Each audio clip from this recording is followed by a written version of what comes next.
hacer tu presentación.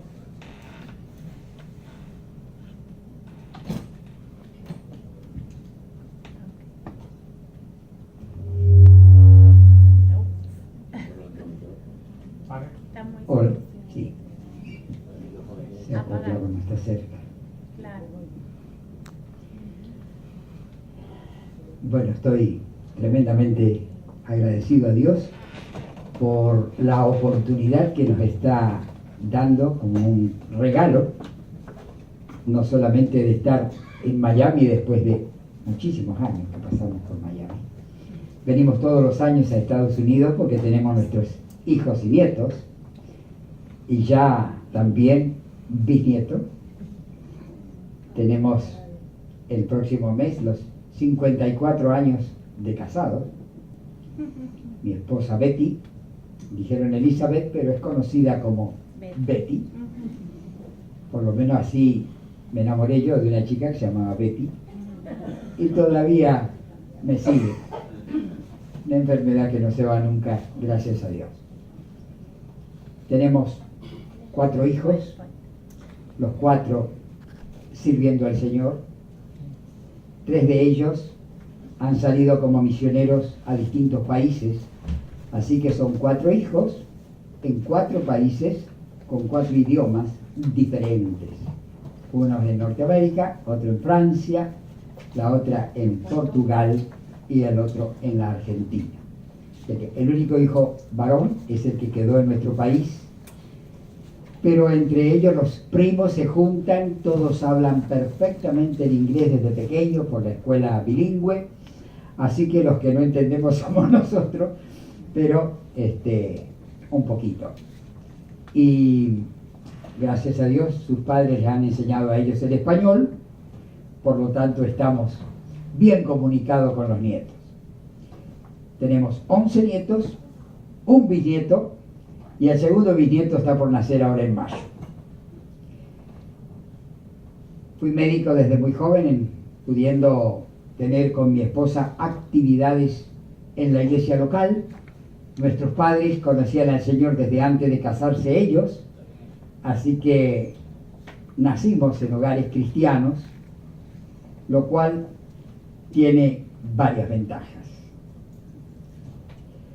También el Señor hace 34 años nos llamó a una dedicación como misioneros tiempo completo. Yo desde que iba a la facultad, desde el segundo año, 18 años tenía, cuando ya enamorado de esta señora y seguro de querer ser doctor, le decía al Señor, solamente para servirte por medio de la medicina.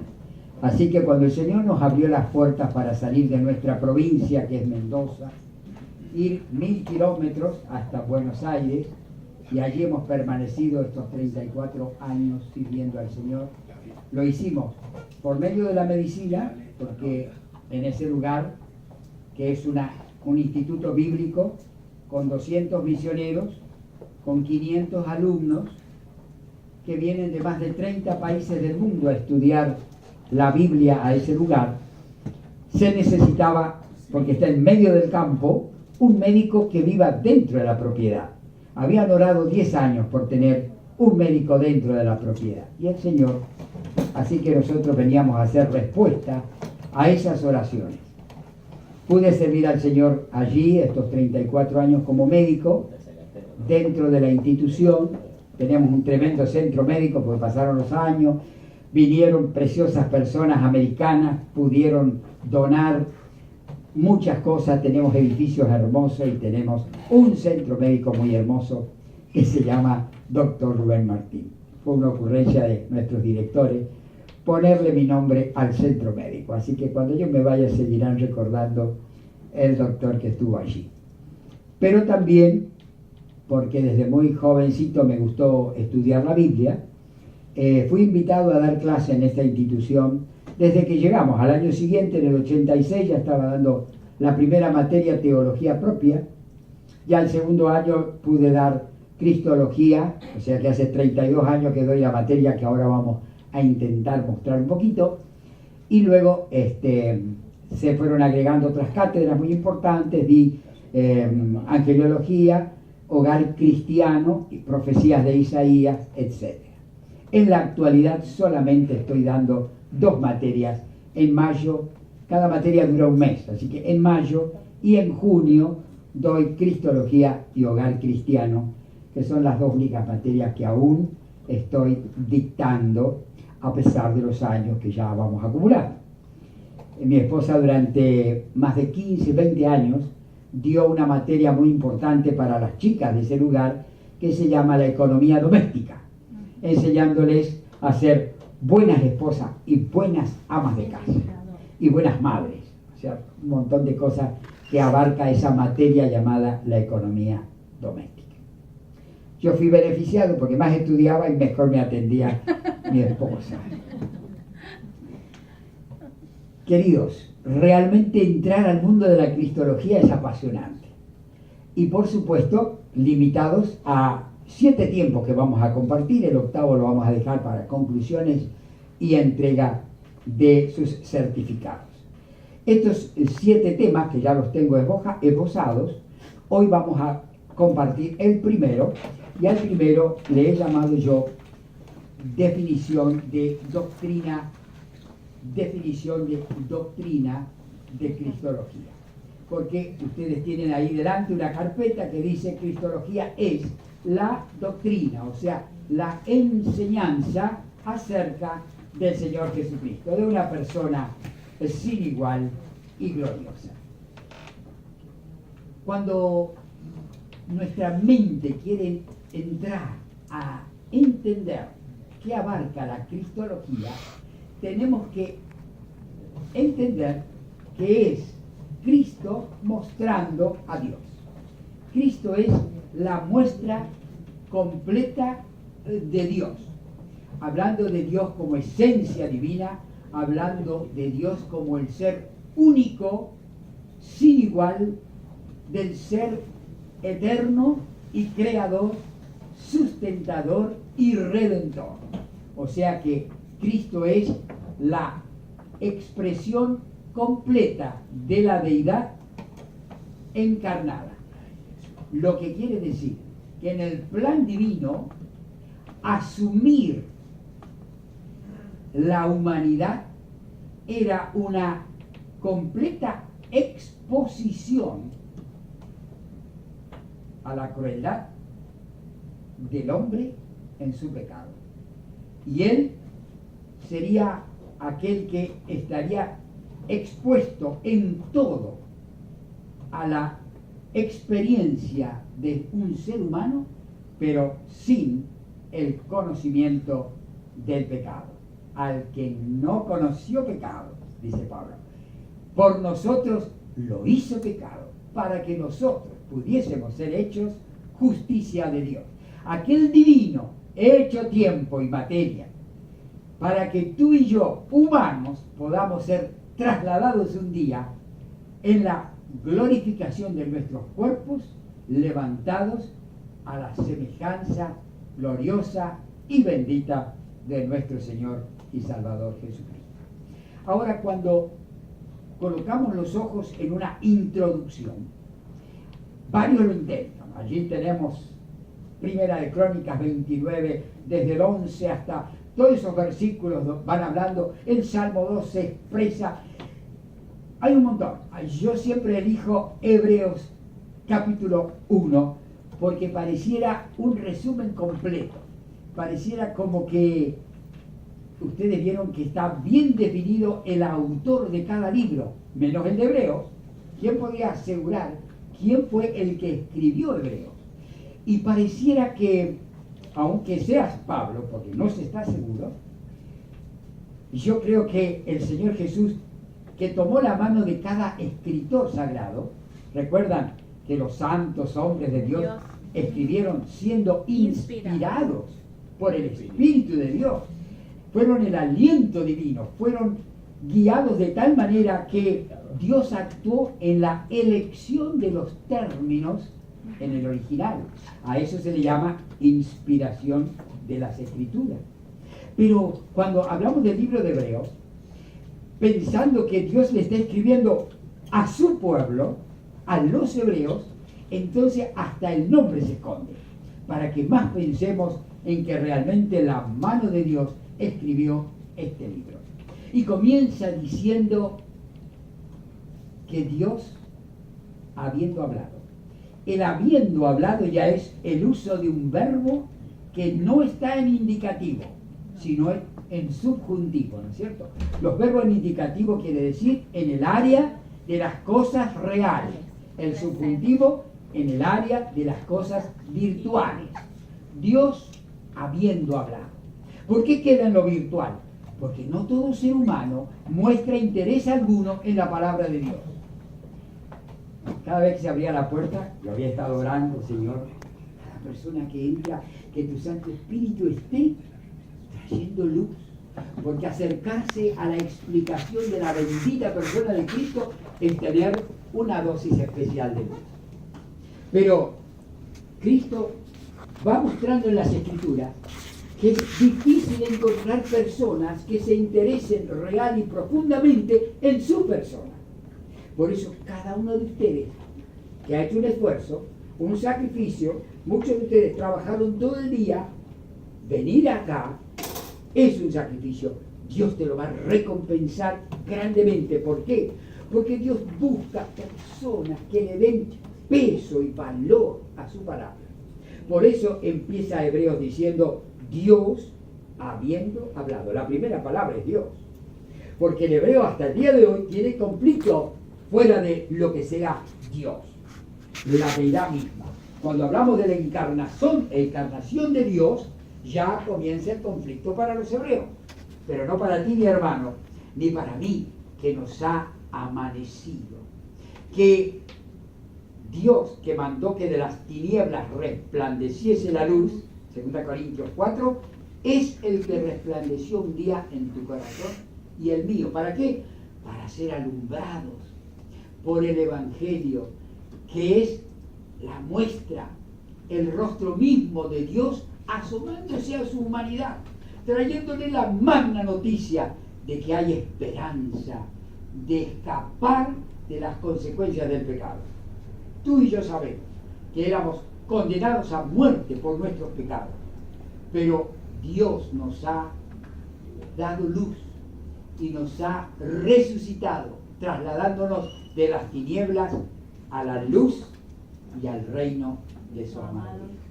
Así que Dios, habiendo hablado, dice Hebreos 1, del 1 al 4, muchas veces, porque Dios ha hablado incontables veces. La Biblia te lo demuestra, ¿no es cierto? Cuando 40 hombres han escrito la Biblia a través de 1600 años de revelación. Muchas veces y de muchas maneras, porque ha hablado por los profetas, ha hablado por sus milagros, ha hablado en los postreros días por su bendito Hijo Jesús. Dios vino al mundo, Dios bajó del cielo. Juan capítulo 6 dice 7 veces que Él bajó del cielo, Él fue enviado. Y cuando entramos a esta definición, dice, nos ha hablado por el Hijo. ¿Qué título? ¿Qué título? Que lo repite varias veces, pero me encanta cuando termina Hebreos 7 diciendo, el sumo sacerdote tiene un título soberano, se llama el Hijo. Dios el Padre vino al mundo en la persona de su eterno y unigénito Hijo, para que tú y yo, nacidos de Dios, seamos una familia perfecta donde Cristo es el mayor entre muchos hermanos. Por eso el título de hermanos, nosotros los hermanos, con H minúscula, porque sabe que están los hermanos, por lo menos en la Argentina, con H mayúscula. Nosotros somos asamblea de hermanos y estos hermanos estamos reconociendo que hay una herencia en la sangre preciosa de Cristo, porque los hermanos de una familia, ¿qué comparten? La sangre de su Padre. Y nosotros acá, ¿qué compartimos? La sangre preciosa del Hijo de Dios. Y somos hijos todos a una del mismo Padre Celestial. Es hermoso, gloria a Dios. Ahora, Él ha hablado muchas veces de muchas maneras a nuestros padres por los profetas, pero en estos postreros días nos ha hablado por el Hijo, al cual, primero, constituyó heredero de todo. Le declara al Hijo el dueño del universo, el heredero de todo, el que tiene el título de propiedad. Cuando José me contaba cómo obró el Espíritu Santo en este lugar, cómo trajo a esta familia, cómo Dios sabía cuál iba a ser la familia que iba a colocar en este lugar, les bendijo con la propiedad de este lugar. Y hay que ver cómo el Señor es el dueño de la mies. Por eso dice, rogad al Señor de la mies. Porque la familia cristiana en el mundo es propiedad divina. Él es el heredero de todo, el dueño absoluto del universo material. Esto comunica como personas una serena tranquilidad. Señor, si nos diste lo más caro del cielo, al Hijo de tu amor, ¿cómo no nos dará también con Él todas las cosas? Todas las cosas. Decimos con mi esposa, dejamos en Mendoza, cuando nos entregamos a la obra, dejamos una propiedad muy grande. Dios en 15 años de vencida me había prosperado y teníamos de todo. Y lo pusimos todo en su mano. Y de rico pasamos a ser pobres. Pero, ¿por qué? Porque queríamos de nuestra pobreza pasar a ser verdaderamente ricos para la eternidad. ¿Qué importa la riqueza temporal si la tenemos que dejar? Dice 1 de Timoteo 6, ahí desde el verso 8, 9, 10, ¿cómo te va diciendo? Ninguno trajo nada de este mundo. Así va a salir de este mundo, sin nada. Así que teniendo sustento y abrigo, vivamos en paz. Estemos agradecidos, contentos con eso. ¿Por qué? Porque amar la propiedad, poner en el corazón una prioridad, un peso por los bienes materiales, dice, es raíz de toda aflicción. Todos los males vienen. ¿Por qué? Por cambiar las prioridades. Pero el Hijo de Dios, y esto es para ti y para mí, tenemos una prioridad absoluta, el Señor Jesucristo. ¿Cómo no conocerle? ¿Cómo no anhelar el conocimiento de la persona del Señor Jesucristo? A Él le declaró heredero de todo, por medio del cual, segunda cosa, hizo el universo. O sea que Dios nos declara que Jesucristo es la acción, Dios Padre es la moción, el mandato, el dictamen, pero Cristo es la obediencia, la acción. Por eso dice, por medio del cual, Colosenses 1, 16, todas las cosas visibles e invisibles fueron hechas por medio de Él. Así que por medio del cual hizo el universo, y el cual, siendo el resplandor de su gloria, me encanta esa expresión, que es Jesucristo, el brillo del cielo, la magnificencia de Dios Padre. Cristo es el revelador de la grandeza que Dios es. Él tuvo una grandeza tal que iba caminando por este mundo entre la gente y decían, nadie ha hablado como este hombre habla. Habla como quien tiene autoridad. Y la autoridad viene del cielo. Toda autoridad, Romanos capítulo 13, ¿no es cierto? Toda autoridad viene de Dios. Y todo el que resiste autoridad, a Dios resiste. ¿Por qué? Porque aún las autoridades que condenan a este mundo, a las pesadillas como vivimos en la Argentina, son la mano de Dios. La mano de Dios. Un día un hombre subió y se sentó en un trono y se llamó Nabucodonosor y iba a destruir el propio pueblo de Dios. Nadie hizo las cosas porque sí. Dios lo puso en su tiempo perfecto y Dios lo sacó cuando cumplió su objetivo. Y cuando Dios usó látigos, hay de aquella mano que latigó. ¿Por qué? Porque era la mano de Dios que usó ese látigo, pero al destruir a sus propios hijos, tuvieron que pagar con creces el haber sido motivados a destruir el pueblo de Dios. Así que Cristo es el resplandor de su gloria. Y en ese sentido podemos decir, Cristo es la expresión completa de la hermosura que Dios es. A mí me encanta cuando Pedro lo dice en capítulo 2, primera de Pedro 2, va diciendo del versículo 4 en adelante, para Dios su Hijo es piedra escogida y preciosa. Y en el verso 7 te dice, y nosotros, los que hemos creído en Él es precioso. Para ti, hermano, Él es precioso. Después que estudiemos Cristología va a decir, más precioso. Y cuanto más entienda y explique lo que es la persona bendita de Cristo, más precioso. ¿Se imaginan cómo no se va a derretir mi corazón tratando de explicar lo que Cristo es durante 33 años? Que el Señor me lleve pronto. Porque me voy a gozar con Él. Pero mientras estamos aquí, Él quiere que brillemos para Él y que brillemos para su gloria. Y dice, y mi gloria no la comparto con nadie. Yo soy único, insustituible. Y Él quiere ser el encanto de tu corazón, el tesoro de tu vida. Y Él quiere ser el elegido entre 10,000, a quien tú estás entregando lo mejor de tu vida, lo más caro de tu corazón, lo más claro de tu mente y lo más fuerte en la voluntad de tus manos y de tus pies. Que Él sea la motivación de tu vida.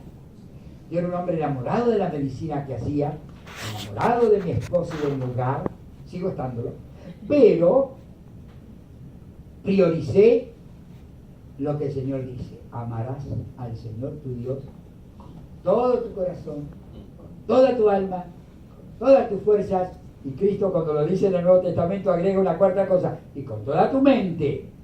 Con toda tu mente. Me encanta cuando dice Primera de Corintios capítulo 1, va llegando al último versículo, al 30, y dice: y Dios lo hizo a su Hijo Jesucristo nuestra sabiduría. Entender al Señor Jesucristo es entender la sabiduría. Cuando tú vas conociendo al Señor Jesucristo, vas entrando a la sabiduría. Los hombres están muy apoyados en sus grandes sabidurías. Los médicos en sus conocimientos, los ingenieros en los suyos, los abogados en las leyes. Pero, queridos míos, Dios enloqueció la sabiduría de los hombres. Y el que está lleno de sabiduría es inteligente. Pero que tú y yo crezcamos en el conocimiento de Cristo Jesús. Pablo dice: todo esto lo escribo a fin de conocer. Y el poder de su resurrección para poder crecer en el conocimiento de Dios. Y va diciendo que Él es el resplandor de la gloria y la imagen misma de su sustancia. Esto de pone la piel de gallina. La imagen misma de su sustancia. Conocer a Cristo es conocer a Dios. El que me ha conocido a mí, el que me ha visto a mí, ha visto al Padre. ¿Por qué? Porque yo y el Padre uno somos, dice el último versículo de Juan 10, 30. Yo y el Padre uno somos. Además, el Señor Jesús va declarando, porque yo creed, Juan 14, que yo estoy en el Padre y el Padre en mí. Y Juan 14, en el verso 20, hace una relación. Así como Cristo declara estar en el Padre y el Padre en mí, dice: ahora yo estoy en ustedes y ustedes en mí. Juan 14, 20, yo en vosotros y vosotros en mí. Qué unión más dulce y cariñosa, qué unión más ambiciosa. Cuando los esposos nos amamos, ¿qué queremos? Ay, estar metido en el corazón del otro, estar seguro de que para ella soy su prioridad absoluta. Ella me ama porque yo le amo, y hay una correspondencia y una propiedad, un sentido de apropiación, de ser su pertenencia. Yo le pertenezco y ella me pertenece.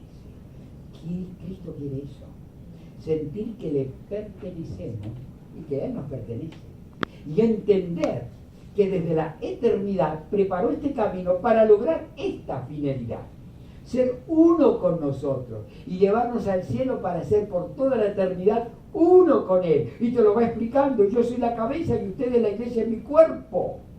Y la cabeza y el cuerpo, hay una simbiosis, hay un estado de dependencia. Pobre cuerpo sin la cabeza, pobre cabeza sin un cuerpo que la ostenta, que la sostiene. Entonces, así es el simbolismo completo y perfecto: un cuerpo, cabeza y cuerpo, Cristo y tú, Cristo y yo. Por eso dice, la sustancia misma, Él es la imagen misma de su sustancia.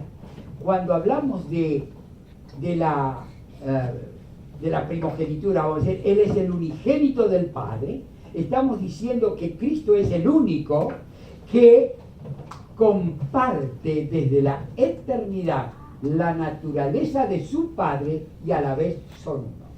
Bueno, ahí entramos al misterio de la Trinidad, que no vamos a entrar ahora, porque pobre tiempo, pero es como profesor de teología propia, ¿no es cierto? Ahí hablamos de Trinidad, y la triunidad es que Cristo es la segunda persona, que Dios ha sido manifestado en tres personas: la persona del Padre, la persona del Hijo, la persona del Espíritu, y son solo y un mismo Dios. La matemática divina y su falla, ¿no es cierto? 1 más 1 más 1 igual a 1. Y es un ejemplo para nosotros: 1 más 1 igual a 1. El esposo y la esposa debieran ser como uno.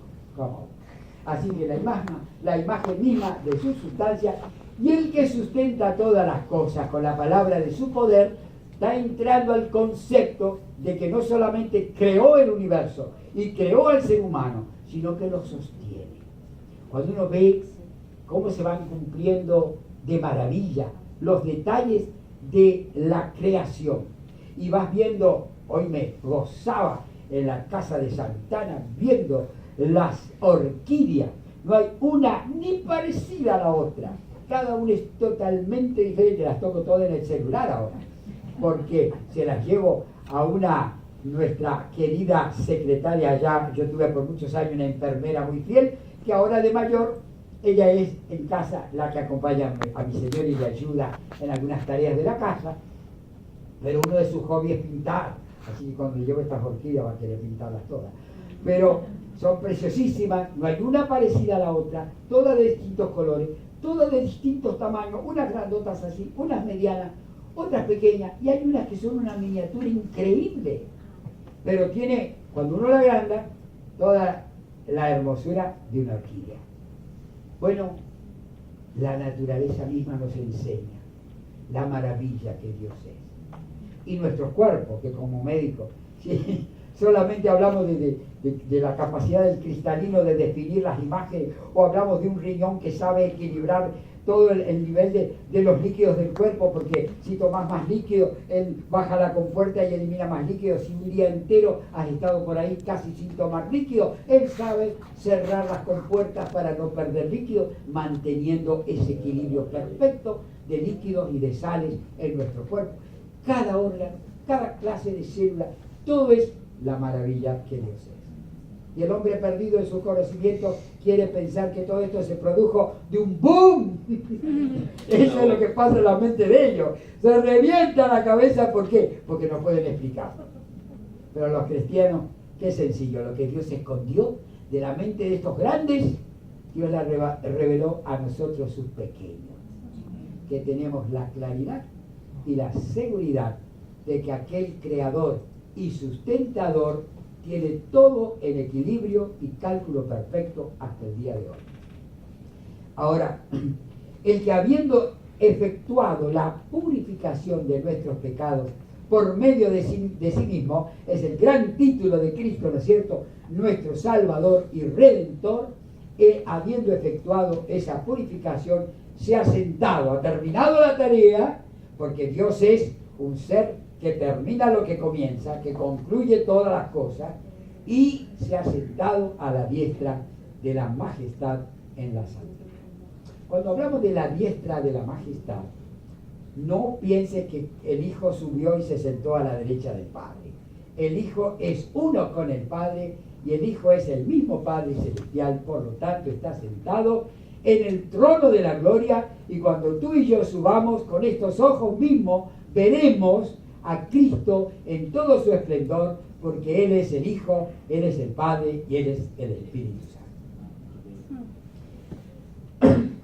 Este es el primer trámite acá. Yo sé lo que va a pasar, lo que pasa siempre, pero vamos a ir abarcando lo que el Señor nos permite abarcar y nada más. De todas maneras, acompañándoles con sus hojitas, porque yo tengo otras llenas de mamarrachos que traen a mi memoria todo lo que voy diciendo, pero decimos que Cristología es hablar de su adorable persona y sus obras incomparables. Y ahí va nombrando el siervo de Jehová. Ese título, el siervo de Jehová, que ustedes lo van viendo mucho en el libro de Isaías. He sido profesor de Isaías por 20 años. Entonces te vienen las ideas, pero hay que... El Espíritu Santo es el que controla la mente. Y entonces me deja decir lo necesario. Pero no existe un servicio más completo y más perfecto que el que el Hijo del Hombre vino buscando y salvando lo que se había perdido. Como aquel pastor que sale en la noche que solamente ve cuando refusila para poder ver dónde camina, buscando su oveja perdida, que en un cañadón, clavada en un zarzal, está gimiendo y viendo que se acerca una muerte segura, y él la toma en sus brazos y la levanta. Y has tenido algún momento así, ¿no? Que te pincha todo, que no sabe para dónde va a salir el sol, y de golpe se hace la luz, las claras manos de Cristo levantándonos. He sido médico por muchos años en la oncología, viendo a las personas cuando se sumergen en la desesperación del cáncer, sinónimo de una muerte segura, y no siempre es así, y muchas veces pasan años de lucha y se debaten en distintos sistemas y salen adelante muchas veces, y cuando parecía que todo se cierra, el Señor hace de las tinieblas luz y nos da su luz allá.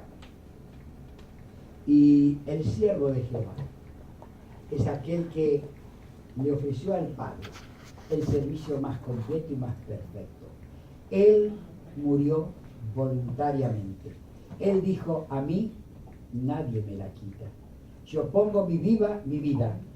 Tengo poder para poner mi vida. Mucho poder. Para dejarse tomar por manos mugrientas de hombres pecadores. Y así, creyendo ellos que los sujetaron y que lo sometieron y que lo aplastaron, cuando Cristo podía decir: mi Padre enviaría 12 legiones de ángeles. Con un ángel puede quebrar el eje de la tierra para enterrar en ella la burla y la risa de aquellos pecadores. Sin embargo, por amor de ti y de mí, soportó y ofreció un servicio completo y perfecto. Y hasta el día de hoy, el siervo de Jehová nos está sirviendo. Te está sirviendo en este momento con su palabra abierta, el banquete de acercarte cada paso a su propio corazón para descubrir la grandeza de tu Salvador. Entonces, el siervo de Jehová, el ungido del Señor, el elegido, aquel que teniendo infinitos recursos para llegar al hombre y cambiar su situación de condenados a redimidos, a salvados, teniendo infinitos recursos, se entregó a sí mismo. Su amor fue tan caro, Él encareció su amor para con nosotros, que siendo pecadores, siendo enemigos de la cruz de Cristo y estando de espaldas a ese amor que latía por nosotros, Él nos redimió entregándose voluntariamente a morir en la cruz. Entonces, el ungido. La palabra unción en nuestro idioma significa, en el idioma hebreo, Mashiach o Mesías. y en el idioma griego, Christos, que significa Cristo. Por lo tanto, la cristología es un libro de uncionología. Es unción. Cristo es unción. Cristo es la elección soberana del Padre que tomó a su Hijo y lo transformó en nuestro profeta, en nuestro sacerdote y en nuestro rey. Y ahí se resume toda la bendición de nuestra vida. Como profeta, Deuteronomio 18:15 va diciendo: yo profeta les levantaré de en medio de ti, o sea, de en medio del pueblo de Israel, un hombre entre los hombres se va a levantar y van a descubrir que es Dios encarnado. Yo lo levantaré de en medio de ti, dice, como a sus hermanos. Ustedes lean los detalles de Deuteronomio 18:15 y te lo va explicando de nuevo Deuteronomio 18:18, donde va diciendo que será del pueblo de Israel. O sea, una profecía directa de aquel que decían, este es el profeta que anunciaron, este es el profeta, otros decían, este es Elías, otros decían, pero resulta que era el profeta de Dios. La palabra profetú, la palabra profeta, quiere decir uno que es enviado y uno que es la boca de Dios para el pueblo. Ahora, hubo muchos profetas. Cristo es el espíritu de los profetas, hablaron siendo inspirados por Cristo, pero cuando Cristo vino, ¿qué profeta? Él era la boca de Dios hablando al pueblo y era Dios hablando al pueblo. Esta es la palabra logos. Uno que es enviado con un mensaje y Él es el mensaje. ¿Se dan cuenta? Enviado para dar un mensaje y Él es el mensaje. Por eso Él es el profeta por excelencia, el profeta levantado según las profecías en cumplimiento a la unción. La unción de profeta, ¿cómo nos bendice en el día de hoy? Dándonos profecía, que quiere decir un espíritu de entendimiento. Ahí tienen ustedes Primera de Juan 2, Primera de Juan 2, 20 y 2, 27, que dicen, la unción misma os enseña todas las cosas. Y conforme a la unción que te ha enseñado, así tienen que actuar. ¿Por qué? Porque la unción es Cristo en nosotros hoy. Y Cristo nos va hablando por su espíritu. Y su espíritu te va llevando a entender aún lo profundo de Dios. No hay nada que se esconda al ser humano.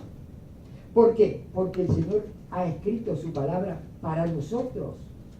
Y Él la revela por su espíritu y lo que quiere es que nosotros la entendamos.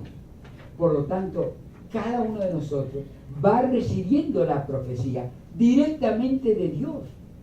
El siervo que habla es nada más que una inspiración del Espíritu explicando las Escrituras.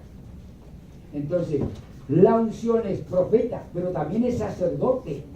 Y Cristo es declarado en Hebreos 7 el sumo sacerdote. Todo hebreo habla de sacerdocio, ¿no es cierto? Capítulo 3, verso 1, capítulo 4, 16, 20, capítulo 5, 20, 6, 16, y también el capítulo 7 que da las 7 excelencias y perfecciones del sacerdocio de Jesucristo. ¿Qué quiere decir? Cristo es el que nos introduce a Dios. Cristo nos toma de la mano y nos lleva al lugar santísimo. Cristo es el precursor, el que de ahí sale, nos conoce y nos ayuda a entrar. Nos purifica para poder entrar y nos lleva a la comunión íntima con el Padre. Nuestra comunión es con el Padre y con su Hijo Jesucristo. Esto es su sacerdocio. Y su sumo sacerdocio quiere decir que es el único que puede interceder entre tu alma y el Padre. Los hombres han establecido otra línea de sacerdocio, falsa.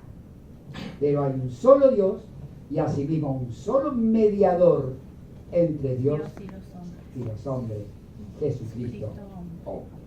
Entonces, la unción es que Dios lo eligió a su Hijo Jesucristo para ser nuestro profeta nuestro sacerdote y nuestro rey. Desde que tú le has invitado a tu corazón, Él tiene soberana autoridad. Él debe tener la libertad en tu alma de moverse como se mueve un soberano en su reino. Y tú y yo ya hoy somos el reino de Dios, porque Dios es soberano en tu alma, dueño absoluto por creación y por redención, pero también debe serlo por devoción. Cada día entendiendo y entregando, Señor, mi alma es un anfiteatro, muévete en ella, dueño absoluto, prioridad. Señor, que mi corazón sea una parte, una extensión de tu reino aquí en la tierra. Unción. Algo me tiene que decir cuando va. Porque esto es para poder hablar. Según el programa que tenemos aquí, Ah, perfecto, eso necesitamos. Saber que en 5 minutos digo las 7 cosas que me faltan. Muy bien, entonces, cristología en tercer lugar es entender todo el proceso de redención, de salvación, de liberación, lo que es el propiciador, ¿no es cierto? El que apaga la ira de Dios por su obra, el reconciliador, el que nos trae juntos a un mismo nivel. ¿Por qué? Porque Dios tiene la verdad y yo, confesando mi pecado, vengo a su verdad y me reconcilio con Dios. Él es el justificador, el sacerdote. Y qué hermoso es Isaías 45:22. Mirad a mí y sed salvos todos los términos de la tierra, porque yo soy Dios y no hay más.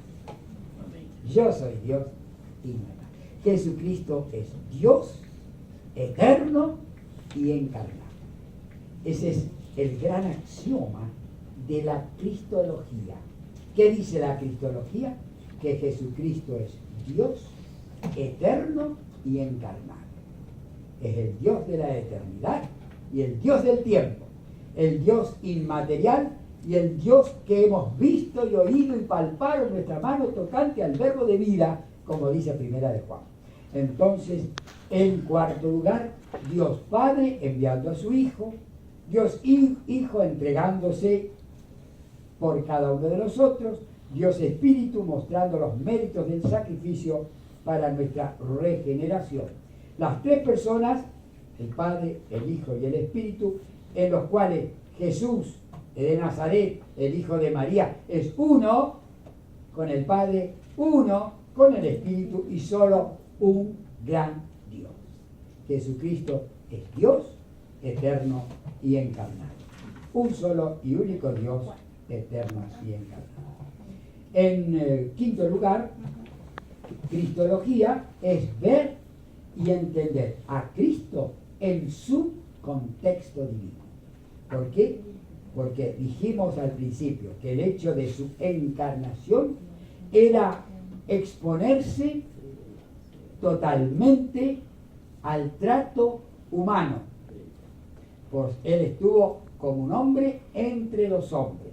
Él sufrió la persecución, el asedio, la ironía, la burla. Él sufrió todo lo que sabía a que se exponía cuando se constituía como una persona, como hombre entre los hombres. Por eso entonces entender todo el proceso de la cristología es ver a Cristo en su contexto divino, que siendo humano era parte de la Trinidad. Y allí entonces vas viendo cómo ese proceso logra como conclusión nuestra redención.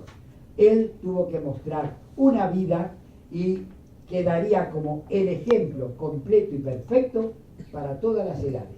No hay cosa en la experiencia humana que no encuentres el ejemplo en la vida humana del Salvador. Porque Él padeció todo lo que un ser humano puede padecer, pero sin pecado. Y eso lo vamos a ir viendo además a medida que avanza la exposición.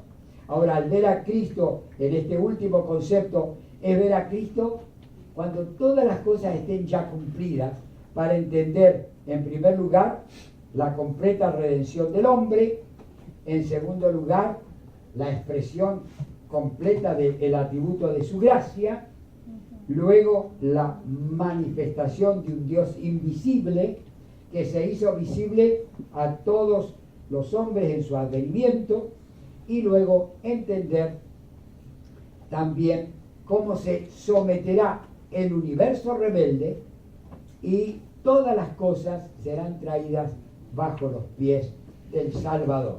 Quedarán sometidos sus enemigos, quedarán sometidos ángeles, autoridades y potestades. Y nos hará exclamar: oh, que pudieran mis labios de mi Salvador cantar, la incomparable excelencia, y hasta el cielo remontar. Con Gabriel competirían en música celestial. Vamos entonces ahora a dar un descanso para entrar en la segunda parte. Vamos a orar. Y vamos a darle gracias al Señor porque su Espíritu está en este momento activo, atendiendo la necesidad de cada uno de nosotros, porque nuestra mente es muy limitada, ¿no es cierto? Yo cada vez que me asomo a todo esto digo: Señor, gracias por darnos una mente, aunque limitada, que haya permitido que en tu sabiduría nos hayas dado una expresión de lo insondable y de lo divino para que te podamos conocer. Dios preparó una revelación que cabe en la experiencia humana. Y nos dio un cerebro para entenderlo y, digamos, su expresión es tan pequeña que cabe dentro de nosotros, especialmente a mí que soy tan pequeño. Muy bien, entonces vamos a orar. Gracias, Señor, porque tu Santo Espíritu puede mostrarnos un Dios tan precioso, que para nosotros es precioso, y te amamos, Señor. Y queremos que tú nos ayudes por tu Espíritu a entender las cosas grandes y maravillosas que tú has creado para nosotros. Pero sobre todas las cosas, te has expresado en el Señor Jesús, que lo pudieron ver, oír, tocar, que pudieron recostarse sobre tu pecho, seguir tus pisadas, temblar ante tu voz, admirarse cuando calmabas los vientos y el mar, y asombrarse cuando ibas multiplicando el pan y los peces con tus benditas manos. Señor, lo que hemos visto y oído, eso anunciamos. Y querido Señor, te ha placido darnos una expresión del Dios infinito en términos finitos que caben en nuestras mentes finitas. Y te damos las gracias de todo corazón, en el nombre y méritos de Cristo Jesús. Amén.